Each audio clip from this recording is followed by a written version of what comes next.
come out of that 6-inch barrel. Mm. The breech opens, and the cartridge case was consumable, so when the breech of the gun opens, ready for another cartridge, there's no cartridge comes out of it. It's an empty chamber.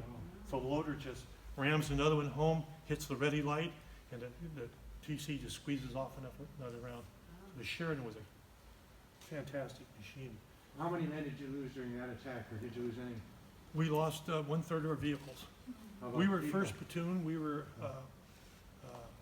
We lost 1 killed, and then 1 suicide as a result of that. Sadly, my best friend actually. Oh, gee. The guy behind me with no intercom.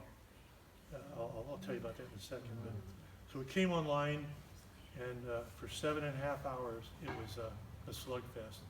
They told us we had went in that rubber plantation were 2 North Vietnamese regiments How many is that? waiting for us. A couple hundred. Oh, okay. We were outnumbered physically 2 or 3 to 1, Mm. and they were dug in bunkers. So, and I'll tell you what, it's hard to see a bunker. Dust everywhere. Green tracers coming this way, orange tracers going that way. We'd pull up for a while and have to stop because we're just taking so much. There was an explosion to my left, which I had a Sheridan 1.9er. It was to my left. I turned to my left, and there were 10-foot flames coming out of the turret Oh, and out of wow. the 2 hatches on the turret. And I remember thinking, and I forgot the guy's name, I'm sorry. I knew the driver, Ken Snyder. I can't remember the TC's name. I thought, oh my gosh, because the rounds inside the tank were acting like road flares. They had been, an RPG, rock propelled grenade, had penetrated the armor underneath the main gun, hit the hydraulic reservoir, and started the whole inside the tank on fire. Well, all those rounds were now cooking off inside the tank, catching fire. So it's like a humongous road flare. So another cartridge hits me in the head. What? Pull up! It's going to explode. And we were, Yeah, get away from it. we were here from that window away. Because you're shoulder to shoulder fighting and trying to advance. So I pulled up some, and I turned around and looked back, and I saw the hatch swing open, and the driver, Ken Snyder, come rolling out with his hands on fire. Oh, The hydraulic fluid was all over him, and he'd stayed in the hatch trying to get that out, but he'd saturated his hands with hydraulic fluid. Now they use non-combustible, but then it was flammable. And I remember seeing him roll out onto the front slope, trying to get his hands put out, clothes were on fire, and then there was an explosion. 180 exploded. One of the rounds finally cooked off, blew the turret up in the air. I don't remember how far. So this year really took a beating with that explosion. So we rolled up, we pulled up some more, closed the gap. There was another explosion. An How did RPG. Ken do? Did he live or not? I'm sorry. Ken live or not? Did he live? Kenny did. As a matter of fact, I'm sorry, thank you. The whole crew wound up getting out. Kenny wound up with burns. He returned to the field and wound up winning a Silver Star for Oh my saving some God. guys later on. But I thought the whole crew had been lost, but they actually survived.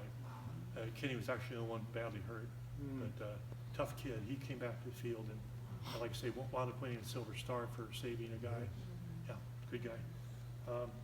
So anyhow, so there was another explosion, and an RPG went off my gun shield, which is this right here, went behind my head about that far. This is a rocket.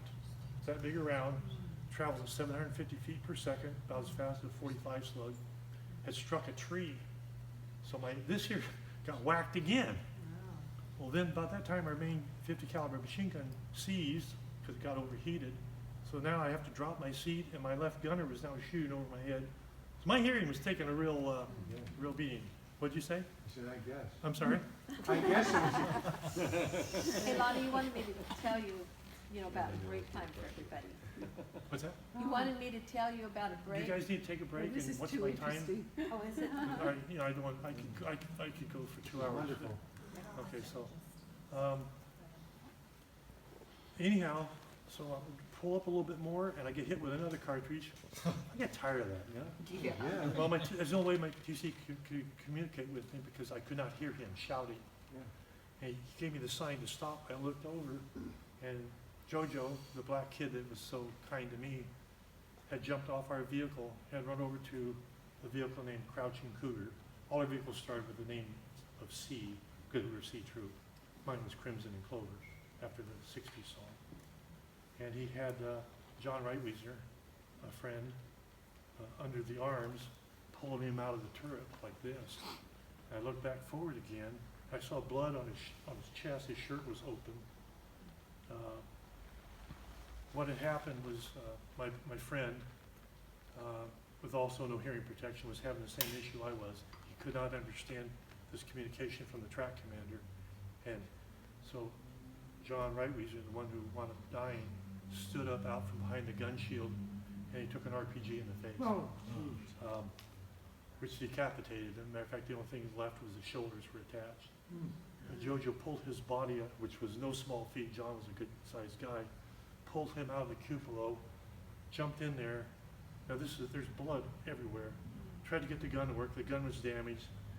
So Jojo got his body out of the cupola and got the other surviving crew members to my vehicle.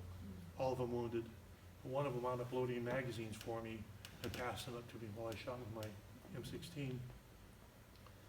And about that time, I looked over to my far right, and I saw 3 guys. What they had, it was called a tank killer team. These are Vietnamese guys? These are North Oh, Vietnamese.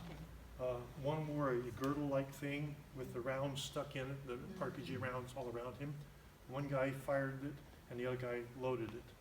They load from the front. So he would arm the round, stick it in the front of the tube, and then the guy, like the terrorist, the Al-Qaeda guys you see in the modern day, same gun, same weapon. Jojo's machine gun had seized on him. In 7.5 hours, we fired 14,500 rounds just from my vehicle. Wow. That's how, we had a 15,000-pound basic load, so we had 500 rounds left among 3 machine guns. So it was an intense firefight. And that's probably why the vehicle had to be so lightweight, because it had to carry so much. Exactly, yeah, Yeah, and still float. yeah. These ran amphibious and airdroppable. Right. They were, Mhm. these things took the place of the horse. We were Yes. cavalry. Yeah. So I saw these 3 guys, and one of them, he was just loading a tube. These guys had been coming down our line. They knocked out one Niner, bounced the round off our gun shield behind my head and hit the tree that hurt my ear so bad, and hit John in the face. They were the same 3 guys. And nobody was, I didn't see anybody shooting at them. I had an M16, I grabbed it, jacked around the chamber, turned around and started shooting at them. And when I first went to Vietnam, I had fantasies about the M16. I thought that thing was God's gift to the American serviceman. But I kept shooting these guys, and they were 40, 50 yards away, and they weren't doing anything. Now Jojo told me every time he heard me shoot, one of them would flinch. I wound up throwing 20 rounds at him, and then I couldn't see him anymore. Apparently I'd been hitting him, but the M16. It's a big round. Well, No, not big enough, not that big. No. this is the M16 round, what the Americans fight with today. This is the 223. AK-47 round. Mm-hmm. I know sizes and everything, but, and that gun had some particular issues, but one-shot kills was something it wasn't famous for. I was hitting him, it was like a nightmare, where physics don't work anymore, and I was just starting to panic. By the time I got the second magazine in, I couldn't see him anymore, and we found him the next morning, so, but, so anyhow, fast forward, April 26th, I was wounded the second time. I had to go back out in the field because the troop had gotten hit so hard. We were walking wounded. I was walking to the helicopter that was waiting for me, and this guy came walking toward me. I didn't recognize him, but it was my buddy PT, who had been the driver, and he had blamed himself for John's death. And he walked up to me, and boy, you talk about feeling helpless. He walked up to me, and I thought he was going to run right into me. I stuck my hand out. Of course, I had heads and bandages and looked like the American hero, all that, whatever. And from his perspective, he saw himself as a coward, I don't know. And I stuck my hand out and said, "Hey, PT, how are you?" And he looked at me and he goes, "I'm gonna kill myself." Oh. I just go, "Dude, you know, I'm talking about angles and when a guy's number is up and wasn't your fault." He took one step sideways like that and walked past me, and 2 months later, I heard he'd shot himself. So, of the 16 guys in my troop that died, he was the only one that died from a rifle bullet, and it was self-inflicted. And it was just motivated from guilt. So, and then we had one guy killed when the tank rolled over on a lot of accidents. You can't put heavy, dangerous equipment in the hands of young men and scare them, and they expect them not to get hurt. So, but Craig Stevenson decapitated, and then another friend pinned under the tank for an hour and 45 minutes until we could dig him out. But drove off into a bomb crater, rolled, or not a bomb crater, off an embankment, rolled it.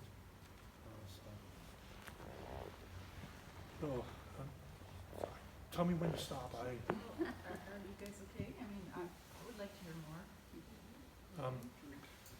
If I don't share anything else, there's at least one, maybe two stories I would definitely leave with you. And guys, it wasn't all horror and pain. Matter of fact, there's a chapter in the book called Lighter Side of Darkness. I can just about guarantee you in Auschwitz, there were practical jokers. And there were things to smile about. And as dark as all this was, we had our moments where we had fun. Military fun, dark humor, yeah, a lot of it, but whatever. April 26th, 1970, just before we went into Cambodia, amassed on the Cambodian border, we were going out, lining up. We had the 25th Infantry working with us. They rode on top of our vehicles, which they hated. They called our vehicles aluminum coffins. These are infantry guys. Well, I was always quick to remind them that those little aluminum hulls would stop a lot more than that cotton shirt you're wearing. But they didn't care. So they traded their LRP rations with us. We traded our C rations with them, and it was all a happy, good time. So I was still driving then, and you know, this much of me on the hatch, like most of the guys did. And we were lining up, had 3 Sheridan tanks in front of us, then the ACAS pulled up, and again, I was the first one behind the last Sheridan. I stopped, and to steer these things, they had 2 laterals, 2 arms. You pull back, and that would lock one track, and it would skid steer. And to stop it, you pull both back, hit a button, and it would, like a parking brake.